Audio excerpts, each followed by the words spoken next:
আজকে আমাদের মাননীয় মুখ্যমন্ত্রীর কাছে আমি গত এক সপ্তাহ আগে সময় চেয়েছিলাম যে তামান্নার মা, আনিস খানের বাবা এবং যে আমাদের দীপঙ্কর দেবু দাস এবং তার স্বস্তিক পুড়িয়ে মারা হয়েছিল 2018 সালে পঞ্চায়েত নির্বাচনে।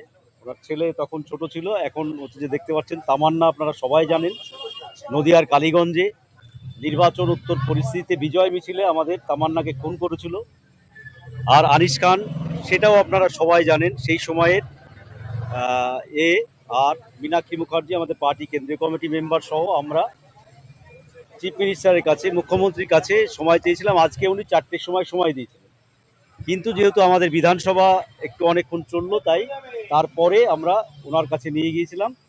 এবং এই কেসগুলো সকলেই জানেন যে সঠিক যে বিচার পাওয়ার দরকার সেইটা পেয়েছিল না বলেই আজকে আমরা মুখ্যমন্ত্রীর কাছে দরবার করলাম। উনি খুবই সহানুভূতির সাথে বিষয়টা দেখার আশ্বাস দিয়েছেন আমাদেরকে, এবং তামান্নার মার সঙ্গে আলাদাভাবে কথা বলা, আনিস খানের বাবার সঙ্গে, দীপঙ্করের সঙ্গে আলাদাভাবে কথা বলে যা বিষয় আছে, এবং আমাদের দলের নেত্রী হিসাবে মীনাক্ষী মুখার্জি আমাদের সাথে ছিলেন। তিনি এই 3টে কেসই না, গোটা রাজ্যে আরও এইরকম অসংখ্য কেস আমাদের আছে, সেই বিষয়েও আমরা যে মুখ্যমন্ত্রীর কাছে আবেদন রাখলাম যাতে সেই কেসগুলো যে রিওপেন করা হয় এবং যাতে আসামিরা, যারা দোষীরা, শাস্তি পায়। তখন উনি সেই কেসগুলোর ব্যাপারেও একটা ডিটেলস আমাদেরকে গোটা পার্টি, এবং বললেন যে রাজ্যের পার্টির ডেলিগেশনও প্রয়োজনে ওনার সাথে দেখা করতে পারেন। এই কথা বলে তিনি এখন আমাদেরকে ডিজিপির কাছে ভবানী ভবনে যাওয়ার জন্য বললেন এবং ডিজিপিকে ফোন করে দিলেন।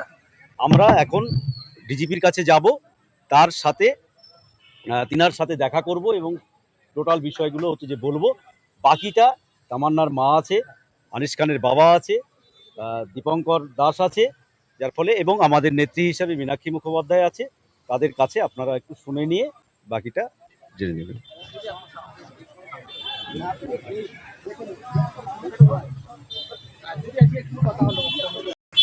বিগত 15টা বছরে বা বিভিন্ন সময়ে সরকারের থাকা সত্ত্বেও পুলিশ, গুন্ডা, দুর্নীতিগ্রস্ত দুর্বৃত্তদের হাতে এই তামান্না, আনিস, দেবুদাস, উষাদাস সহ এই পশ্চিমবঙ্গের অসংখ্য আমাদের কর্মীরা, সাধারণ মানুষ, তারা খুন হয়েছেন, জখম হয়েছেন বিভিন্ন সময়ে।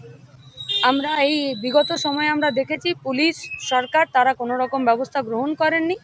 তাই এই সমস্ত অসমাপ্ত যে সমস্ত কেসগুলো ছিল, যেখানে বিচার পায়নি, খুনিদের শাস্তি হয়নি, আমরা সেই সমস্ত খুনিদের শাস্তি এবং বিচারের দাবিতে, যাতে তারা যথাযথ শাস্তি পায়, সেই শাস্তির দাবিতেই আমরা আজকে মুখ্যমন্ত্রীর কাছে, আমাদের বিধায়ক বলেছেন, ডোমকলের কমরেড মুস্তাফিজুর রহমান, তিনি বলেছেন আমরা সময় পেয়েছিলাম, সিএম সময় দিয়েছিলেন, আমরা সেই বিচারের দাবিটাই তার কাছে করেছি। তিনি এই সম্পর্কিত যা যা ব্যবস্থা নেবার কথা, সেই সব ব্যবস্থা নেবার কথা তিনি বলেছেন।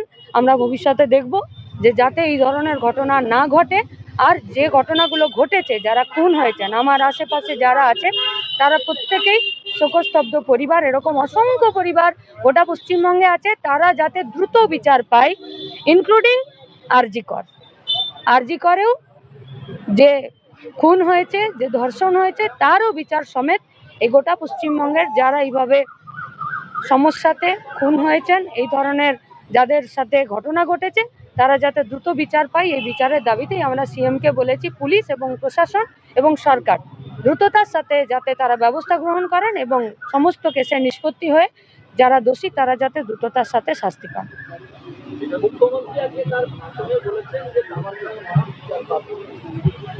আমরা চাইবো গোটা পশ্চিমবঙ্গের তামান্নার মা, আনিসের বাবা, দেবুদাস, উষাদাসের ছেলে, কামদুনি, এই সমস্ত শুরু করে গোটা রাজ্যে অসংখ্য এই ধরনের ঘটনা আছে যা মিডিয়াতে ততটা সামনের সারফেসে আসেনি। এ ধরনের অসংখ্য ঘটনা আছে যে ঘটনাগুলো পুলিশের কাছ অবধি যেতে পারেনি, কোর্ট পর্যন্ত গড়াতে পারেনি। এ ধরনের অসংখ্য ঘটনা আছে, সেই সমস্ত ঘটনাগুলো যেগুলো পুলিশের কাছে আসেনি, কোর্ট অবধি গড়ায়নি, সেগুলোর কি করে কি হবে আমরা জানি না। নিশ্চিতভাবে পশ্চিমবঙ্গে একটা পরিবেশ তৈরি হবে কি হবে না সেটা ভবিষ্যৎ বলবে। তবে এখন যে ঘটনাগুলো ঘটেছে অথচ দোষীরা শাস্তি পায়নি, তারা যাতে দ্রুততার সাথে শাস্তি পায় এবং এই কেসগুলোর নিষ্পত্তি ঘটে, সরকারের কাজ তাই, সরকারের দায়িত্ব তাই। তাই আমরা সরকারের প্রতিনিধি হিসাবে সিএম এর সঙ্গে আমরা দেখা করেছি। উনি এই কাজগুলো করার জন্যে যা যা প্রয়োজনীয় পদক্ষেপ, সেই পদক্ষেপগুলো গ্রহণ করার ক্ষেত্রে উনি কথা বলেছেন, আমরা দেখব। হ্যাঁ, আজকে আজকে আমাদের বিধায়ক রানাদা, মীনাক্ষীদি কথা বলেছিলেন, তারপরে ডেট ফিক্স করে আমাকে এখানে নিয়ে এসেছেন, আমাদের সবাইকে নিয়ে এসেছে। তো সিএম আশ্বস্ত করলেন, বললেন যে আমি ওনার কাছে দাবি রেখেছিলাম যে আমার যে ক্ষতিটা হয়েছে তার জন্য আমি যাদের চাই, বিচারটুকু যা আমি চাই, শাস্তি চাই, যারা দোষী তাদের শাস্তি চাই। তো উনি আমাকে আশ্বস্ত করলেন যে ওনার শাস্তি উনি দেবেন, উনি আছেন, দেখছেন এবং দেখবেন। পুরোপুরিভাবে আমাকে আশ্বস্ত করলেন। আমি ভরসা নিয়ে ফিরে আসলাম, ভরসা পেলাম। হ্যাঁ, এখন আমি ওখানে যাচ্ছি। ওখানে উনি ফোন করে দিলেন, সিএম ফোন করে আমাদেরকে ওখানে পাঠালেন। তো ওখানে যাচ্ছি। নমস্কার।